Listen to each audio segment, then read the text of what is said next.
updating the way that we handle our performance evaluation process. Let's try this. Is that better? No better? A little better?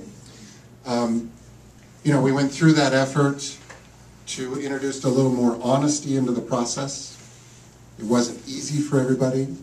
I know a lot of people worked hard at it, but I'm very pleased with the results of this. We were able to get through this change in the way we look at our merit increases in a very professional way. And I want to acknowledge everybody's hard work in that. It also is part of the process whereby the budget committee has to make a decision every year based on the company's fortunes in terms of what our merit increase can be. So having an honest and professional evaluation process is a big part of making that work, and you all had a role in that.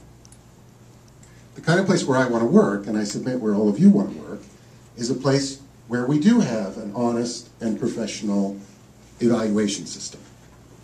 But it's fundamentally the responsibility of two persons every time. That is, the supervisor and the employee. And by the way, all of us, to one degree or another, are being rated by somebody else, myself included. The board rates me.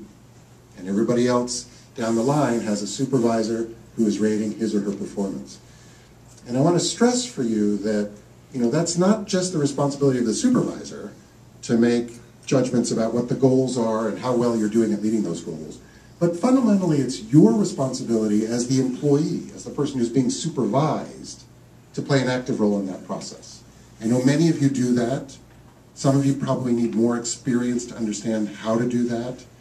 But it's really a fundamental premise of having an honest and fair evaluation system, that everybody play their role in that system.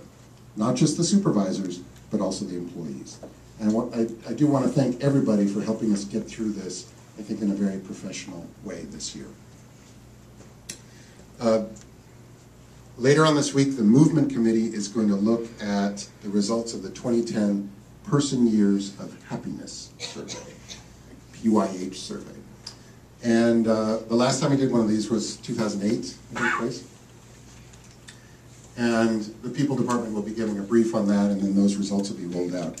But I think largely there's good news in that survey. I mean, we made progress in a couple of areas that were flagged as real problems in the past. One was senior management communication, and one was the perception of fairness throughout the system. And in those two areas, according to the Person Years of Happiness survey, we made some progress over the last 2 years. So that's good. But there's one area where we didn't make a lot of progress. In fact, we seem to be sort of stuck, and that's work-life balance. And I know each of you has a sort of a personal impression of whether or not you're satisfied with your work-life balance. It's an area where we need to continue to make progress. I don't have anything specific to announce to you today, but I want you to know I'm thinking about it, and I hope in the near future I'll be able to invite some people, anybody, in fact in this room who's got some ideas, to contribute to a process whereby we can think about how to work smarter. How to work smarter in a way that improves or addresses the concerns that some people have about work-life balance. The last thing I want to touch on is our strategic plan. So as I mentioned, we're in the last year of our current strategic plan. We have a good shot at meeting our top line objective. Peter's going to talk about the obstacles between us and that. But we're starting the process and have been going through the process of trying to map out what we think the next strategic plan should look like. And I think you've heard me talk about this a little bit already. So far that process has involved the Cs and the VPs and the RDs in particular. And we're going to broaden that out in the next couple of months as we talk about this also at the regional retreats to involve some of our senior CRs. And then starting in the summer, we're going to go much broader with a process in which all of you who have an interest can contribute to our thinking around what the next strategic plan should look like. But I can tell you already there are some clear themes that I think are either emerging or are obvious for us.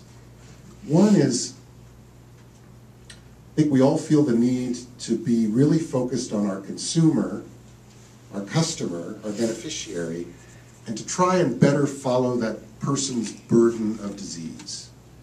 I mean, there are many things we do that are very worthwhile, that we get money to do from donors who are willing to fund it, but we know are not really addressing the fundamental burdens that our beneficiaries or our consumers face. So how can we focus on the burden of disease better? That's one theme. Another theme that's really clearly emerging is value. We know that in terms of the reality of the lives of the people we're trying to serve, they're very focused on value, but so are our donors. Increasingly, our donors are very focused on value for money. So how can we ensure that we are meeting the objectives of our donors and our beneficiaries in terms of value for money?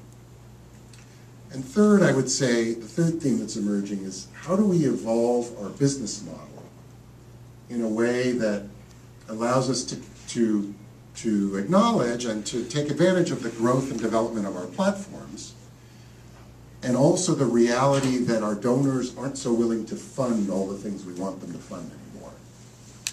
How do we change our business model to take that into account?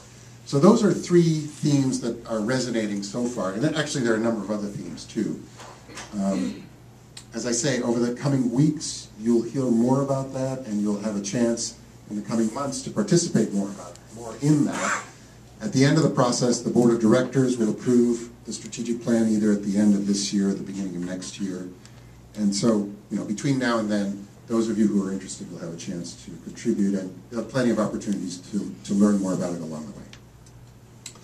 I'm going to stop there, and I'm going to turn it over to Kim and ask Kim to talk about whatever she wants to talk about, but I think it's largely about audit issues.